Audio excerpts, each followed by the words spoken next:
Hello everyone, now again welcome in video lecture class. Today I am going to talk about the topic that is economic rehabilitation अर्थात आर्थिक पुनर्वास. The particular topic related to B.Ed semester 4 paper number 12 and the name of the paper is creating an inclusive school and the specified unit is unit 1. यह B.Ed semester 4 के अंतर्गत paper number 12 creating an inclusive school में unit 1 के अंतर्गत है. इसके पूर्व के वीडियो में मैं रिहैबिलिटेशन मेजर्स के अंतर्गत 2 बिंदुओं पर विस्तार से चर्चा कर चुका हूँ. आज उसका थर्ड पॉइंट है दैट इज इकोनॉमिक रिहैबिलिटेशन. जब कहीं भी आर्थिक पुनर्वास की बात होती है that means whenever you have to discuss then first emphasise the government employment. That means जो सरकारी स्तर पर जो रोजगार दिए जाते हैं सबसे पहले उस स्तर पर बात होती है कि डिजेबल या विकलांग व्यक्तियों को कैसे सरकार के में यानी सरकारी प्रोविजन के अंतर्गत that means on the basis of provision of government उन्हें गवर्नमेंट में सर्विस प्रदान की जाए. उसके लिए 3% आरक्षण का भी प्रोविजन किया गया है. Next one is the most important that is self employment, स्वरोजगार. कैसे इसको प्रमोट किया जाए, what is the main process and how it is implemented in a perfect way. It is the vital and the most important point. Daily wages work, that is another the most important and vital. That means all types of scheme related to the social economic rehabilitation. तो अब और मैं आपको इसे विस्तार से थोड़ा बताने जा रहा हूँ.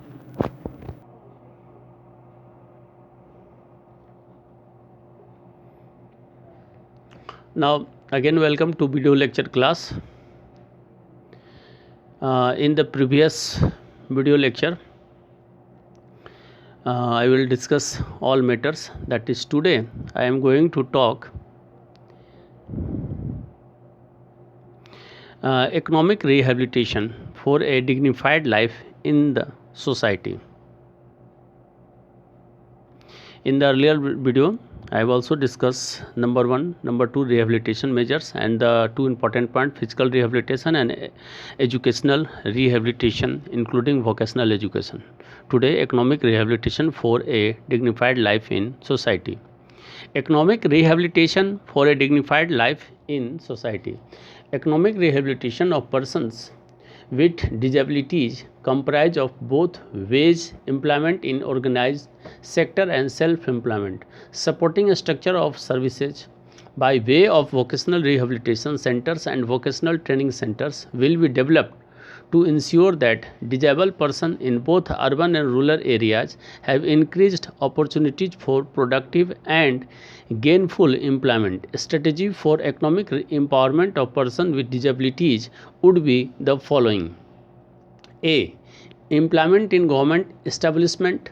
The PWD Act 1995 provides for 3% revision in employment in the establishment of Government of India and public sector undertaking PSUs against identified posts. The status of reservation for government in various ministers departments against identified posts in group A, B, C, D is 3.07%, 4.41%, 3.76% and 3.18% respectively. In PSUs, the reservation status in group A, B, C, D is 2.78%, 8.54%, 5.04% and 6.75% respectively. Government will ensure reservation in identified posts in government sector including public sector undertaking in accordance with the provision of the PW Act 1995. Now B.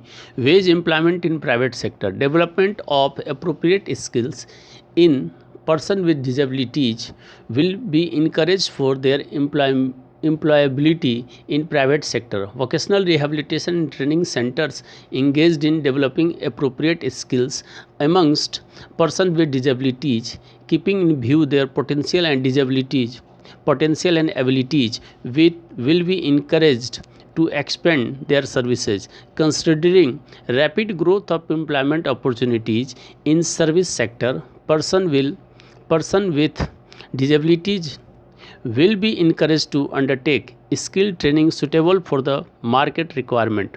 Proactive measures like incentives, awards, tax exemption, etc.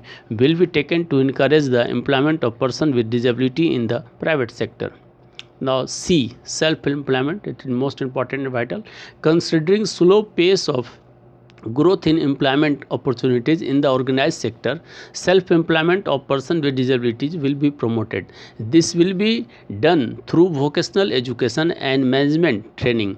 Further, the existing system of providing loans at softer terms from NHFDC will be improved to make it easily accessible with transparent and efficient procedures of processing. The government will also encourage self-employment by providing incentive tax concessions, exemption from duties, preferential treatment for procurement of goods and services by the government from the enterprise of persons with disabilities, etc. Priority in financial support will be given to self-help groups formed by the person with disabilities of identified post, which was notified in 2001, will be reviewed and updated. अब मैं इन सभी बातों को थोड़ा हिंदी में स्पष्ट कर दूं। मैं बता दूं कि पूर्व के वीडियो में इन सभी चीज़ों के बारे में आप जान गए होंगे और इसका विस्तार से मैंने बताया भी था। तो नंबर 1, नंबर 2 पुनर्वास के उपाय के बारे में, भौतिक पुनर्वास के बारे में पहले मैं डिस्कस कर चुका हूं और आप उम्मीद है कि उसको नोट भी कर लिए होंगे। व्यावसायिक शिक्षा सहित शैक्षिक पुनर्वास के बारे में भी हम बता चुके हैं और आप उसको नोट भी कर लिए होंगे। आज मैं बात करूंगा समाज में एक गरिमापूर्ण जीवन के लिए आर्थिक पुनर्वास के बारे में।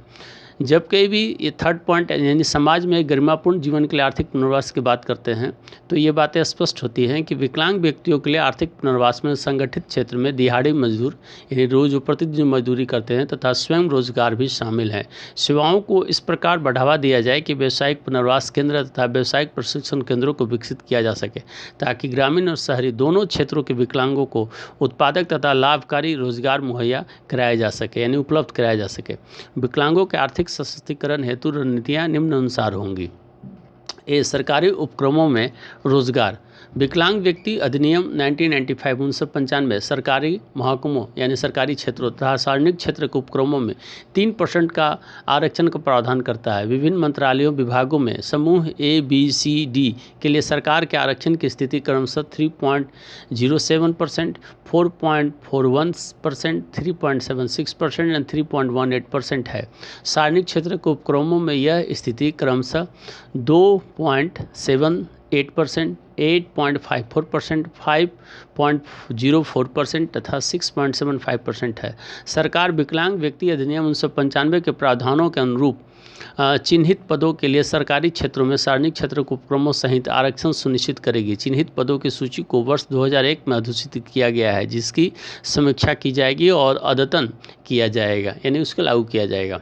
बी, निजी क्षेत्र में रोजगार का प्रावधान। निजी क्षेत्र में विकलांगों को रोजगार के लिए सक्षम बनाने के लिए उनकी योग्यता का विकास किया जाएगा। विकलांग व्यक्तियों के बीच उचित योग्यता के विकास हेतु संचालित व्यावसायिक पुनर्वास तथा प्रशिक्षण केंद्र को उनकी सेवाओं के विस्तार के लिए बढ़ावा दिया जाएगा।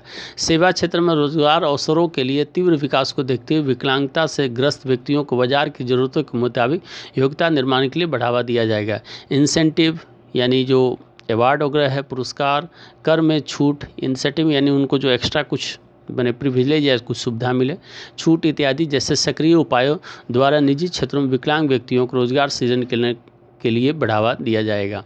स्वरोजगार सबसे महत्वपूर्ण है, तीसरा लास्ट है ये। संगठित क्षेत्र में विकलांग लोगों के रोजगार के अवसरों के विकास की धीमी दर को देखते हुए स्वरोजगार के अवसरों को बढ़ावा दिया जाएगा। ऐसा व्यावसायिक शिक्षा तथा प्रबंधन प्रशिक्षण के जरिए किया जाएगा।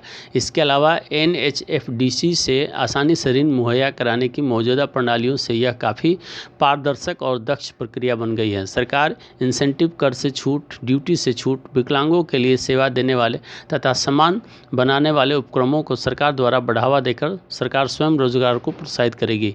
विकलांगों द्वारा बनाए स्वयं सहायता समूह के लिए वित्तीय सहायता को प्राथमिकता दी जाएगी।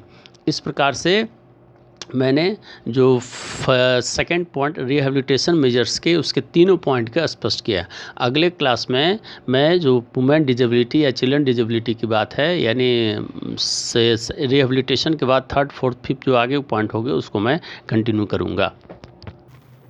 अब ये वीडियो मैं चर्चा किया विस्तार से, यानी आर्थिक पुनर्वास से संबंध में। इससे चीज़ें स्पष्ट होती हैं कि सरकार के द्वारा जो नियम बनाए गए हैं 2006 एक्ट के अंतर्गत, वो निश्चित ही महत्वपूर्ण है और परफेक्ट हैं। आवश्यकता सिर्फ इस चीज़ की है कि कैसे समाज को जागरूक किया जाए, प्राइवेट सेक्टर के जो उपक्रम हैं उन्हें कैसे जागरूक किया जाए, और सरकार की योजनाएं हैं कैसे लोगों तक पहुँचें, इसकी आवश्यकता है ताकि वो आर्थिक स्थिति उनकी मजबूत हो सके, सुदृढ़ हो और समाज की मूल धारा में वो शामिल होकर रह सकें।